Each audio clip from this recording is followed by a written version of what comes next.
Our squash is blooming nicely.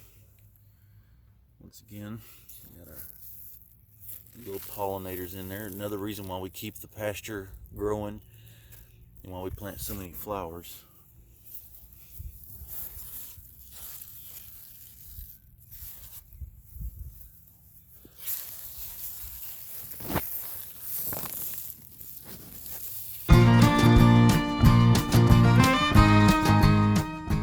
Hey, good morning everyone. This is Poppy with Mimi and Poppy's Place.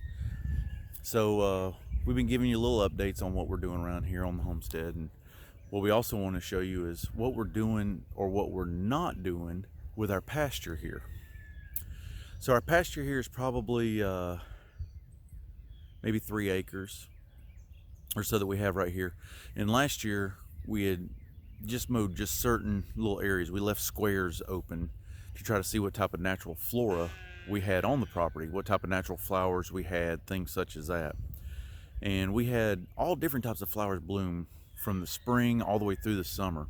And we let everything stand until the frost came and got it, browned everything. Then I mowed it to try to spread some of the seed. This year, we're going to not mow any of it except for just the areas that we walk. So we're going to try to see what type of flora we have. We've also came out here and seeded, I don't know, maybe half a pound of, no, not even, probably a quarter pound of wildflowers mix for the birds, butterflies, hummingbird mix. And we're going to try to bring that up and see what happens with that. My intentions are to, once that starts coming up and we start getting a lot of flowers, is to actually use our push mower and to mow small mazes through our pasture here, so we can actually walk through it and actually see all the different butterflies, bees, and the different flowers we have here. This is also helping us to pollinate our garden, which is actually just in front of me about 40 feet. So that's bringing in a lot of these bees and a lot of these different pollinators. So let me go ahead and just give you just a small little glimpse of what we got growing out here in spring. So right here we have some red clover that we've allowed to keep growing. We've mowed around it so this way it would go to seed. And what I plan on doing with this is using our push mower and a bagger once it really dries out to try to collect some of the seed and then to go and spread it throughout different areas of the pasture itself. All throughout our little area here, we just have these wild little yellow flowers like a dandelion. This one's getting ready to open up this morning.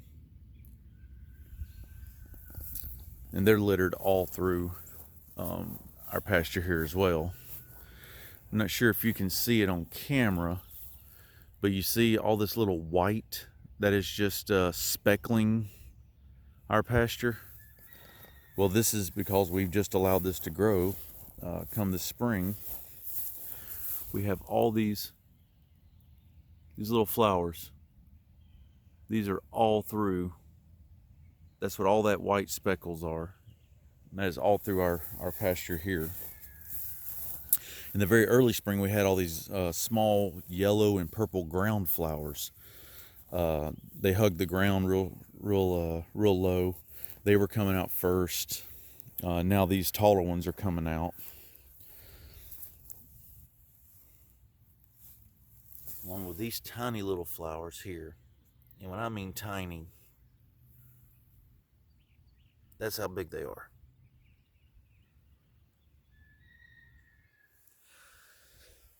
And you really have to look for them, but these are all throughout this pasture as well.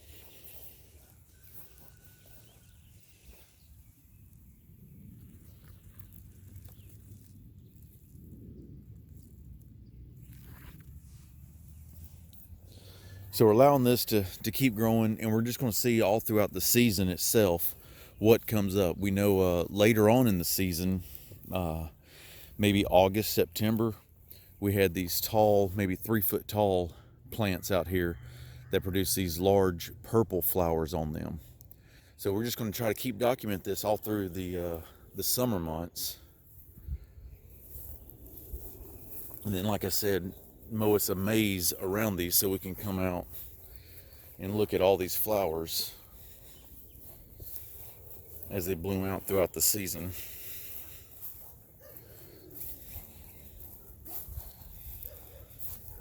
Here's a larger amount of the yellow dandelions blooming.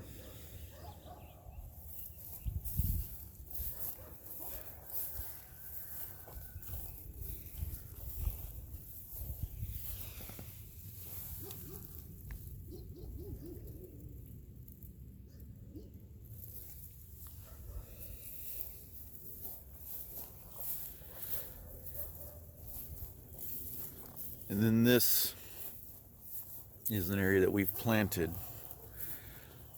of what's called F2 sunflowers. These will grow 4 to 5 foot.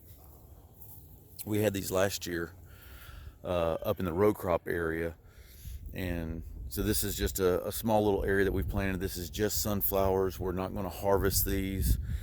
These are just so we can see them. They're pretty at the bottom part of the pasture, bring in pollinators. It also will feed the birds. The cardinals, the dove, and all the other birds will come in as these dry out and feed on these. So every time we come into the garden, the sheep come up because they're getting spoiled now that we give them some greens from our garden. So I'll come through and I'll get some of this red Russian kale. It's going to bolt, so it's starting to seed, and we'll keep these seeds to replant. But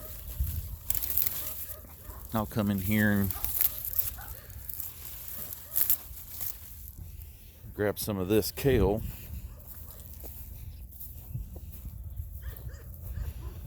Oh, and they know it.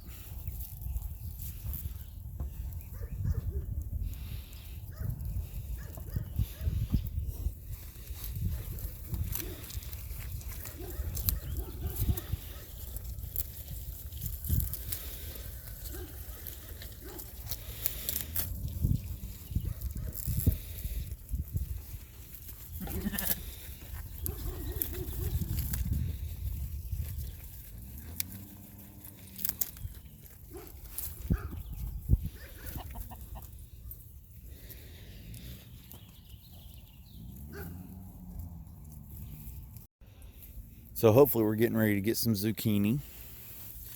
See the large flowers we have. Our pollinators are coming in, doing what they need to do. Ooh, there's some zucchini. Oh, there we go.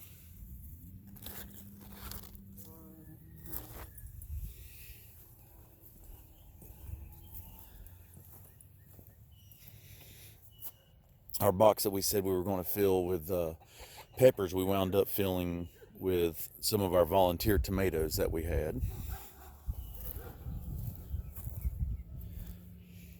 Our spaghetti squash is coming right along. Looks like we're going to have a decent amount, hopefully this year. Oh, that was a honeybee.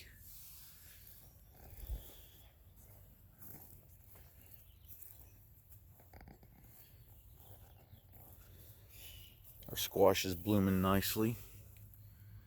Once again, we got our little pollinators in there. Another reason why we keep the pasture growing and why we plant so many flowers.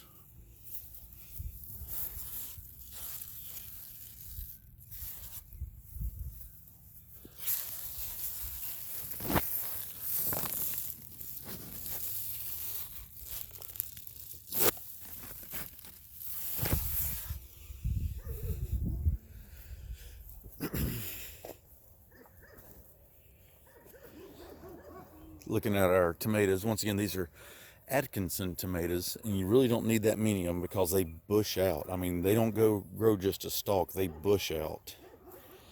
And I can already tell we're going to have some issues here. So we're starting to get some little tomatoes here, as you can see right there. We're so excited to have those. But also I can already tell now that we have somewhere on here a horned caterpillar, tomato caterpillar, because that is their excrement. So what we did last year, and we're actually making another video of this year, what we did last year is we came out here with a black light first thing in the morning or late at night, and the tomato worms are actually fluorescent. So they will shine bright and we can pick them off, and then we feed them to the chickens. And as a matter of fact, there it is right there. There's one right there.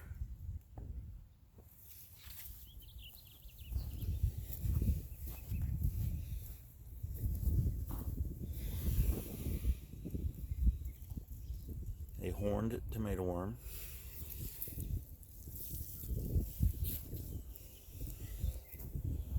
So I'll pull these off one by one, and then I'll also feed them to the chickens.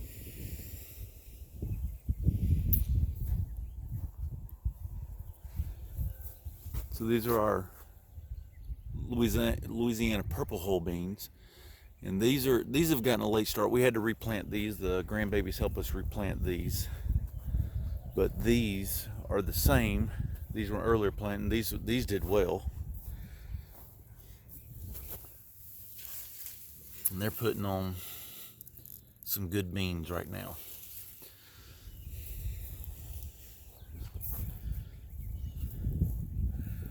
Our carrot box is coming up pretty good. We've had to keep thinning this out. Our cucumbers are growing strong. Starting to get some small little cucumbers blooming out. Can't wait to start getting some of these. Our rattlesnake beans are doing well. You can see they're putting on lots of blooms as well.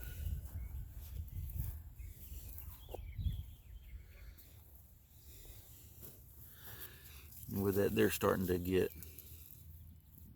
produce their beans.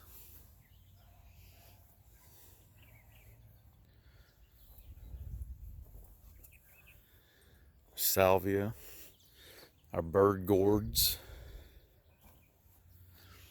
mixed in with some California giant zinnias, marigolds, dill,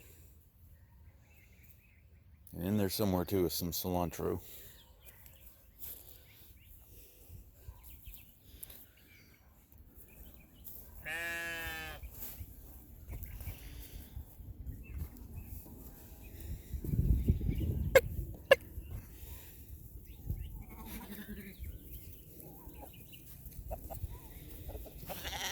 More protein for making eggs. All right, everybody, thanks for following along with us there on our little update. If you like the video, go down, hit like, and hit share on our little video there. And y'all stick around, y'all see what else we got going on. We're right now we're in the maintenance phase, just keeping the plants going, keeping everything tidied up, harvesting a little bit of squash and whatnot as we go. But once the green beans and the corn and okra come into full effect, we will be hustling and bustling. We will be non-stop canning and freezing and blanching until the harvest season's over, which will probably be in July.